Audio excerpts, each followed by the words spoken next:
Assalamualaikum warahmatullahi wabarakatuh. Wilujeng Sumping, Sampurasun, Sugeng Enjing. Teman-teman semua, ayo kita ngabuburit bersama-sama untuk mendalami atau knowledge tentang dunia audio. Tadi di video pertama saya itu udah cerita tentang apa sih perbedaan home theater dengan soundbar ya. Nah, sekarang saya ingin membahasnya soundbarnya dulu ya, karena kebetulan saya pakai Sony HTS 40R. Jadi nanti you can check on the Topet atau Shopee atau apa tentang spesifikasi Sony HTS 40R. Ini saya beli masih 1 bulan yang lalu guys, jadi bulan Februari 2024. Harganya 3,5 juta ya. Jadi ini memang ya mid ranknya soundbar Sony ya, karena yang di low level itu ada sekitar 1,5 jutaan, yang di high levelnya ada di sekitar 7 jutaan. Jadi saya beli yang sesuai kemampuan saya di angka 3,5 juta. Itu baru guys ya. Nah, soundbar Sony ini HTS 40R ini dia menurut saya unik ya, unik dan unggul dibandingkan yang high level yang harga 7 jutaan. Nah, kenapa guys saya bilang unik?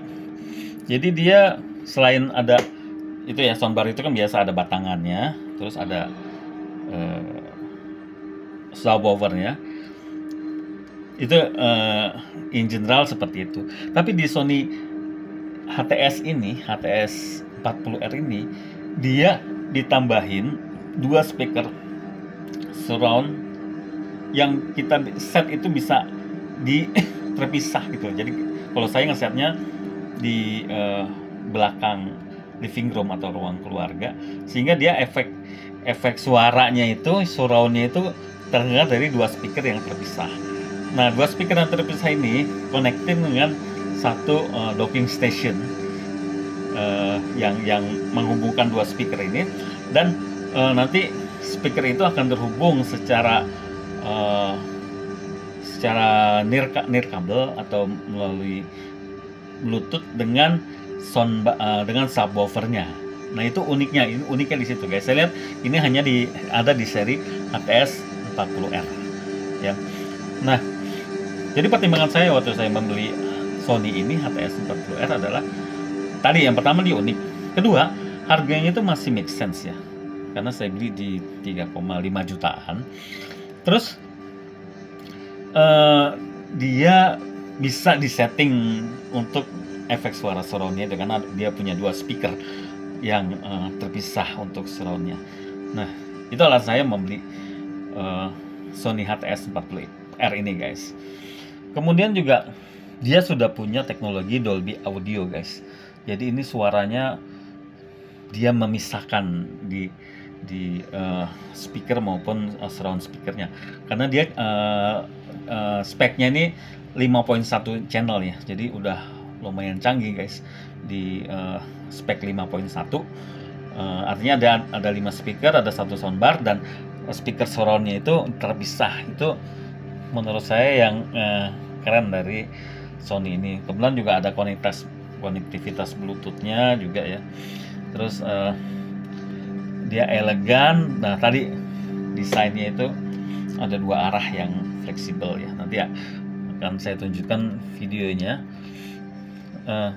Kemudian dia suaranya juga punya beberapa mode, ada 4 mode. Ada yang suara biasa normal, ada yang sinematik kalau kita ingin merasakan sensasi bioskop, ada suara yang musik ya, terus ada yang voice atau kalau kita ingin mendengar berita aja. Kemudian ada night mode-nya juga, jadi kalau misalkan malam nggak mau terlalu berisik, itu ada night mode-nya. Nah, saya merasa puas dengan produk ini, jadi saya kasih rate 9 dari 10 poin ya, karena udah lumayan bagus suaranya. Dan ini konsumsi listriknya cuman 55 watt guys, jadi kecil ininya ya. Kemudian output suaranya tuh 600 watt, jadi wah lumayan besar guys. Itu pengalaman saya pakai Sony HTS 40R guys. Nanti berikutnya saya akan buat videonya bentuk barangnya seperti apa dan bagaimana saya men-setting posisi dari speaker surroundnya itu untuk menghasilkan hasil yang maksimal dari suara Sony itu. Oke guys, demikian sharing saya tentang soundbar Sony HTS 40R.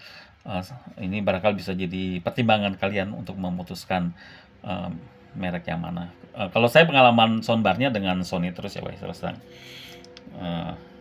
Demikian, sampai ketemu lagi di video berikutnya akan membahas tentang home theater ya guys. Oke, terima kasih untuk sudah menonton, jangan lupa subscribe ya. Demikian, mohon maaf bila ada kekurangan. Wassalamualaikum warahmatullahi wabarakatuh.